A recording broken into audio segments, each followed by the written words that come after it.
One day, oceanographer Tom's family, his wife Julia and 2 children, Cassie and Ben, set off on a yacht trip in the Caribbean Sea. While Tom and Ben are busy fishing and Cassie is absorbed in her gadget, Julia goes for a swim. Suddenly, something unsettles her. Julia looks around, but the sea remains as calm as ever. However, she feels a distinct sense of dread, as though something large and dangerous is circling around. At the same time, the instruments on the yacht start acting strangely, but Tom, preoccupied with fishing, pays no attention to them. Meanwhile, Julia feels worse and eventually begins to drown. She screams, but the family doesn't hear her. The water seems to shift and pull her farther from the yacht. As the situation becomes critical, Tom finally hears her voice. He rushes to the helm, and the yacht moves toward the distant Julia. Tom dives into the water. With the children's help, they pull her aboard and revive her. Tom is angry, as he always asks that swimmers notify the others when going into the water. Julia apologizes, and the incident is soon forgotten. Besides, the family has a reason to celebrate. Today is their son Ben's 13th birthday. Tom lights the candles on the cake and everyone congratulates Ben, who receives gifts, while Cassie takes a group photo of the happy family. At that moment, Cassie's boyfriend calls her. He asks her about the swim, but suddenly a sudden and intense storm begins in the background. Cassie is worried, but her boyfriend reassures her that he's safe. The connection cuts off. Cassie tells her parents about the storm on land, but then everyone feels some jolts, rushes to the deck, and sees massive whale carcasses surfacing around the yacht. Tom explains that sometimes whales get disoriented during storms, but these animals are pushing the yacht, threatening their safety. Tom dives into the water and soon returns aboard, injured. While trying to figure out what's going on, he cut himself on the propeller. Julia stitches up the cut on her husband's shoulder, and he explains that the yacht's shafts seem bent, likely from a tail strike. Now they're unlikely to be able to sail away. Later, Cassie tries to reestablish communication, but there's no signal. The radio isn't picking up any signals either. Tom begins calculating their supplies. There's enough water for about 4 days, no more, but they're on a shipping route, so someone is bound to find them. However, ominous sounds come from outside, and when the family steps out onto the deck, they see glowing objects falling from the sky. They fall closer and closer, and Tom, taking a risk, starts the engine. He manages to steer the yacht away from the next meteorite, but the engine is finally damaged. The next object falls so close that the family can see they are artificial satellites of Earth. A strong wind starts blowing, and the instruments go haywire. The terrified family hides inside the yacht, which is being tossed by the waves. They put on life jackets and prepare for the worst when a strange, ringing sound is heard, causing nosebleeds and nausea. Tom tries to signal for help with a flare gun, but it's all in vain. The family barely survives the night. In the morning, they were relieved to find themselves alive, but there's a gaping hole in the side of the yacht, and it's unclear why they're still afloat.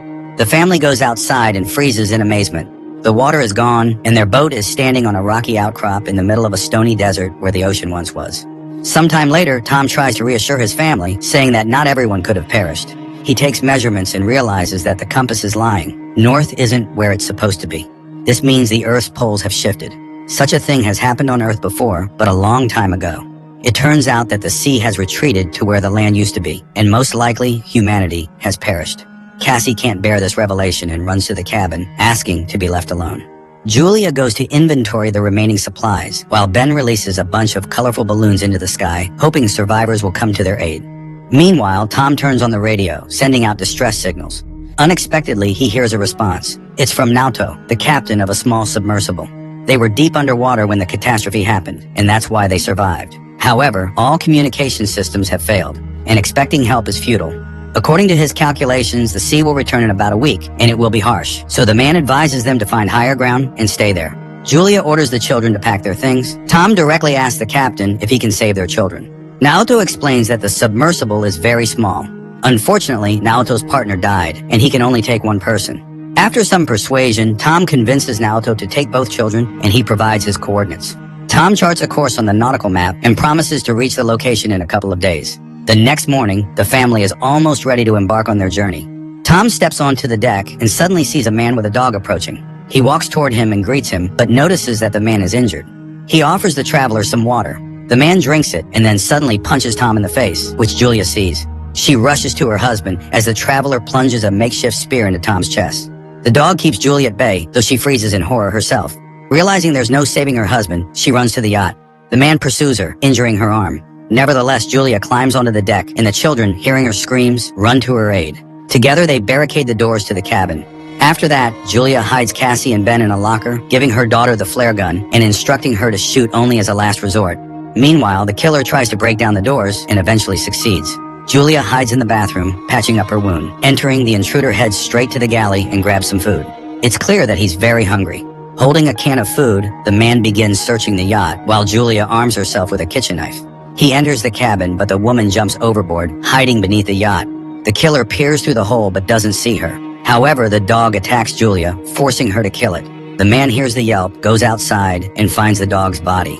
Meanwhile, Julia climbs back onto the yacht through the portholes on the opposite side. She falls straight into the killer's hands. He beats her, throws her onto a couch, and grabs her throat, intending to strangle her.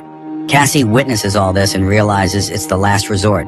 She opens the locker and fires at the man. The shot throws him to the side, but the flare sets the yacht on fire. Julia orders the children to flee while she sneaks into the galley.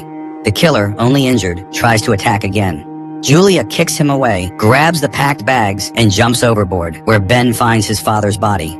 Cassie runs to the corpse and sobs over it.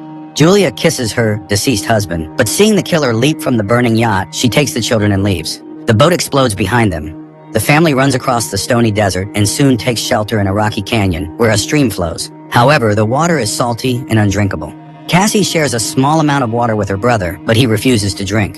The boy feels guilty, believing the killer came because he saw the balloons. Cassie also voices this thought, but Julia orders her to stop and defends her son, explaining that he didn't mean any harm. She tells the children to gather themselves, as a long journey awaits. And then she spots the killer again, still relentlessly following their trail. The family hurries onward.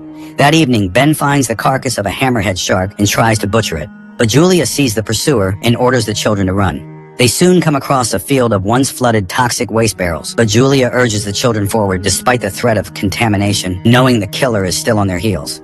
The family walks along the former ocean floor, weaving through piles of plastic and other trash dumped by humans. Soon, Julia notices that Ben is severely dehydrated and gives him the last drops of water. Cassie has a breakdown, convinced that they have no chance of survival, but Julia commands them to keep moving. Eventually, they find the fuselage of a plane that crashed into the sea long ago and crawl inside to rest. Julia examines the last photo of their family and recounts the story of her first meeting with Tom, which happened at her hospital, where Tom was brought with decompression sickness after a failed dive. The children weep, remembering their father and saying their final goodbyes to him. At night, Cassie is awakened by a noise and steps outside to sit near the plane. Out of the darkness, the killer approaches her, unaware that the girl is acting as bait. As he prepares to grab her, Julia ambushes him, stabbing the man with a knife. At dawn, the family prepares to continue their journey, only to discover the killer's body has been scavenged. A sign that something even more dangerous than humans lurks in the desert. They move on. Julia consults the map when Ben suddenly rushes ahead. His mother yells for him to stop, but the boy sprints toward a salty puddle and manages to drink a few gulps. Julia drags him away, but the boy becomes sick. Soon they come across some plastic chairs and build a makeshift shelter from the sun, resting inside it. Suddenly, Julia hears strange sounds. She steps outside and sees something that forces her to wake the children. Realizing the new danger, they begin running. Soon they spot a large ship in the distance, surrounded by crashed containers and a few wandering people. Julia calls out to them, but they, seeing thousands of giant crabs, dash into a container and lock the doors, ignoring her pleas for help. The three climb onto a container, though the crabs manage to wound Julia in the leg. Nevertheless, Julia, Cassie, and Ben sit on top, watching the crabs penetrate through a crack in the doors, killing everyone inside despite the people's attempts to fend them off. Julia ties a scarf around her leg and passes out. The next morning, she wakes up alone, terrified, and calls for the children. But it turns out the crabs have moved on, and the children had gone down to search for food and weapons. Julia cauterizes her wound while Ben examines the found weapons. Searching through the containers, they find a small amount of food and water.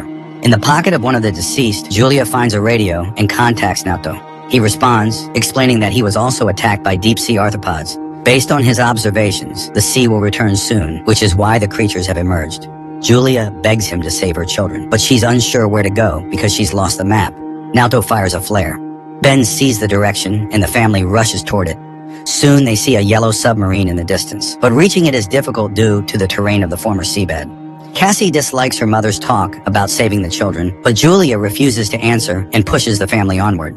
They are forced to pass through a canyon contaminated with toxic waste. At one point, they are caught in a rock slide, and Julia becomes separated from the children. She orders them to continue, and when Cassie refuses, Julia pleads with her to save her brother. Cassie and Ben make it out of the canyon and reach the submarine, but inside, there's no one. Suddenly, Naoto, badly wounded, emerges from behind the boat. He admits that he has no chance of surviving and orders them to climb aboard, but Cassie goes back for her mother, who is fending off the emerging crabs. Her bullets nearly depleted, Cassie climbs the rock barrier and extends her hand to her mother. They manage to reach the submarine just as the crabs overrun Naoto, who dies in their claws. The family climbs aboard, and just then an ocean wave crests over the horizon. The water lifts the submarine and drags it across the rocks, and as Julia watches everything that happened over the past few days flash before her eyes, she passes out. When she awakens, she finds the vessel at a standstill. Julia opens the hatch, and the family emerges to find themselves in a ruined city, carried there by the wave. Despite a great concept, the film failed to make an impact, largely due to the many mistakes made by its creators.